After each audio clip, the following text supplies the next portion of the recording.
Hello friends, welcome back to my channel.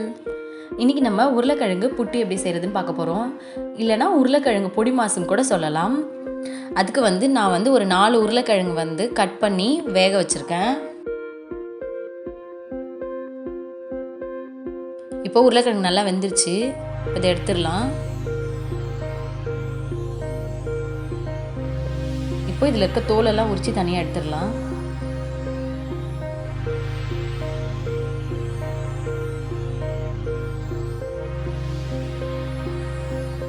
ஒரு கடாயில் எண்ணெய் ஊற்றி காய வச்சுருக்கேன். கடுகு போட்டுக்கிறேன்.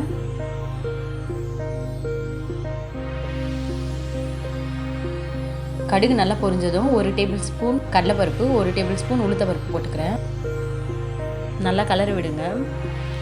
பருப்புலாம் கொஞ்சம் நல்லா ஃப்ரை ஆகணும். ஃப்ரை ஆனதுக்கப்புறம் நான் பூண்டு உரித்து கட் பண்ணி வச்சுருக்கேன். ஒரு 50 கிராம் பூண்டு, அதை போட்டுக்கிறேன். கருவேப்பிலை போட்டுக்கோங்க. நல்லா கிளறி விடுங்க. பூண்டு நல்லா வதங்கணும். பூண்டு வதங்கினதுக்கப்புறம் நான் 2 பெரிய வெங்காயம் கட் பண்ணி வச்சுருக்கேன், அதை போட்டுக்கிறேன். ஒரு 4 பச்சை மிளகா கட் பண்ணி வச்சுருக்கேன், அதையும் போட்டுக்கிறேன். போட்டு நல்லா வதக்கி விடுங்க. வெங்காயம் நல்லா வதங்கணும்.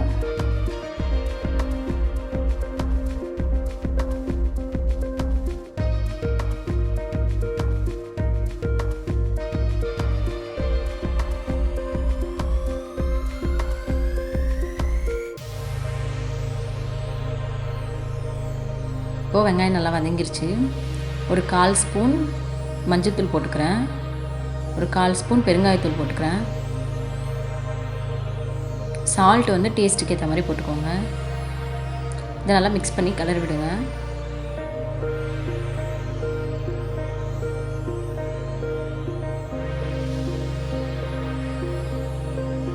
இப்போ நம்ம தோல் உரிச்சு வச்சுருக்க உருளைக்கிழங்க மசிச்சு இதில் சேர்த்துக்கோங்க. நல்லா மிக்ஸ் பண்ணி விடுங்க.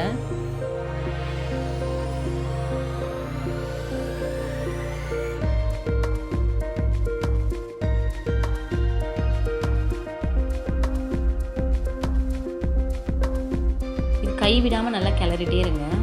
ஒரு 10 நிமிஷம் நல்லா கிளறி விட்டுட்டே இருக்கணும்.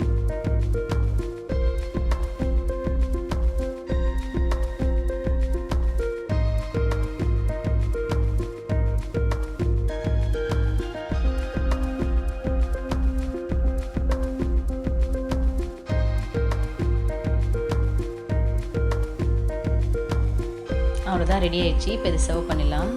அவ்வளோதான், நம்மளோட சுவையான உருளைக்கிழங்கு புட்டு ரெடி ஆயிடுச்சு. இல்லைனா உருளைக்கிழங்கு பொடி மாசுன்னு கூட சொல்லலாம். இந்த ரெசிபி ரொம்பவே நல்லாயிருக்கும். கண்டிப்பாக உங்கள் வீட்டில் ட்ரை பண்ணி பாருங்கள்.